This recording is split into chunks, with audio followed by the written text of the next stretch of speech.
Ah, évidemment que c'est pas simple. T'es là, 2019, 2020, je me voyais énorme alors qu'en fait aujourd'hui je rêve de retrouver ce physique. J'avais un physique dans lequel en fait j'étais bien, j'avais vraiment confiance en moi. Et t'évolues dans un business où bah, forcément t'as moins de temps pour t'entraîner. Alors c'est du temps que tu prends pas en fait, plutôt on peut le dire comme ça, mais je me suis pas vue non plus grossir.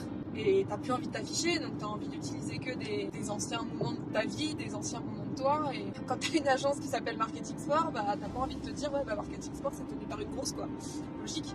Et du coup tu commences à pas être bien, à te cacher, et donc en fait tu rentres dans une spirale. Et ça a été hyper compliqué en fait. Enfin, surtout que c'est pas comme si c'est le dilemme de ma vie quoi. Depuis que j'ai mes 16 ans, je me dis j'ai envie de me sentir mieux dans mon corps, j'ai envie d'être bien, j'ai envie de me sentir, excusez-moi du mot, mais bonne. Et voilà, c'est dur, mais là je suis dans la phase où j'accepte, je me dis c'est pas grave, accepte-toi comme t'es, ça fait partie de ton process, ça fait partie du chemin. Là il fallait que tu reprennes du poids pour apprendre à t'aimer, apprendre à accepter la personne que t'es, et surprise, les gens peuvent t'aimer même quand t'es en surpoids. Voilà, c'est une problématique de j'étais petite. Hein. Sylvia, l'adolescente qui était en surpoids et qui se faisait traiter de tous les noms, bah aujourd'hui elle découvre qu'elle peut à nouveau être en surpoids et être aimée. Ça n'a pas été simple à accepter, mais là je suis en plein dedans et pleure pas. C'est vraiment le contraste de me dire bah aujourd'hui je suis respectée et admirée de beaucoup